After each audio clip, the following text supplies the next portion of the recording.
uban sa paglaom nga nagikan sa dili malupig nga gahom sa kasing-kasing sa katawhang Pilipino. Ang Independence Day mao ang atong adlaw sa paglaom nga ang kagawasan ug soberanya mao gyud ang atong tinuod ug malungtarong kabilin. Mga kababayan, Assalamualaikum warahmatullahi wabarakatuh. Madayaw, mayong adlaw kaninyong tanan. Magandang araw sa inyong lahat. Today, we celebrate not merely a date, but the courage of a people who fought for freedom and sovereignty. Noong Hunyo 12, 1898 sa Kawit, Cavite, ipinahayag ni Pangulong Emilio Aguinaldo ang pagsilang ng isang malaya at nagsasariling bansang Pilipinas. Matapos ang mahigit 300 taon ng pananakop. But freedom was never a gift. It was paid for and earned through courage. It was paid with Filipino grit and bravery.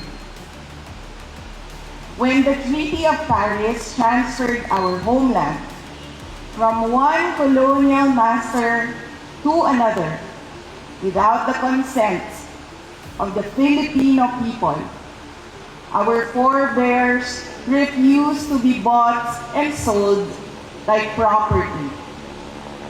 Pinili nila ang paglaban kaysa pagsuko, ang dangal kaysa pagpapasakop. This is our inheritance. Lumaban tayo sa bawat puwersang nagtatangkang magdikta ng ating kapalaran. Thousands gave their lives so that one flag and one flag alone would fly over this republic. That is our identity. That is our duty. We fought for our sovereignty against foreign invaders. But sovereignty is not lost only to those who come from foreign shores.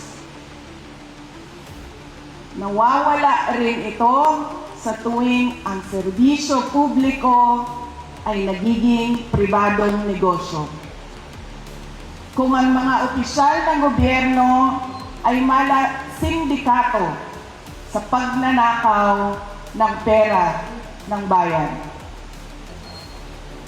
Every peso stolen from the people's treasury steals a child's freedom from hunger.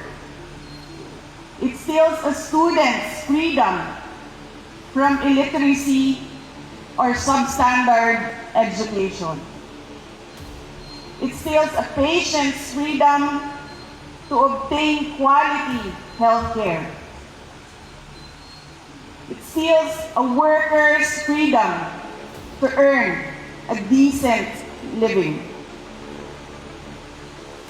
Every ghost project is a classroom never built.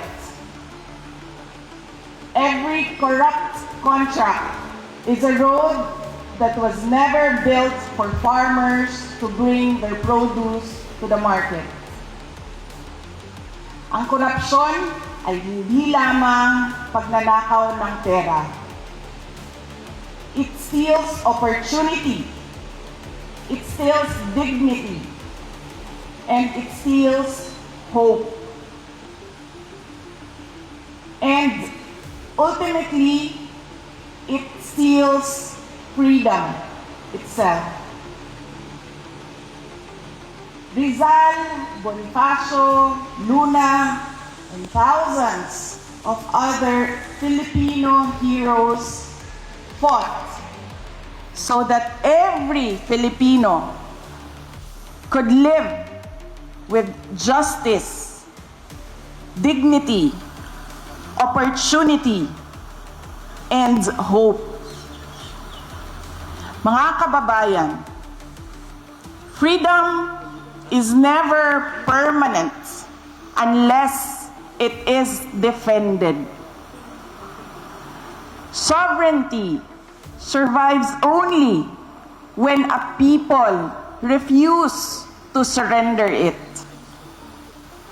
Hope survives when citizens refuse to accept bad governance as their destiny. Hope survives when citizens act together, have their voices heard, demand what our heroes fought so gallantly for: the right of every Filipino to a dignified human life. Hope survives when our people believe they have a better future. On this Independence Day, let us resolutely stand up for truth, for accountability, for freedom, and for sovereignty. Piliin natin ulit ang paglaban kaysa pagsuko, ang dangal kaysa sa pagpapasakop.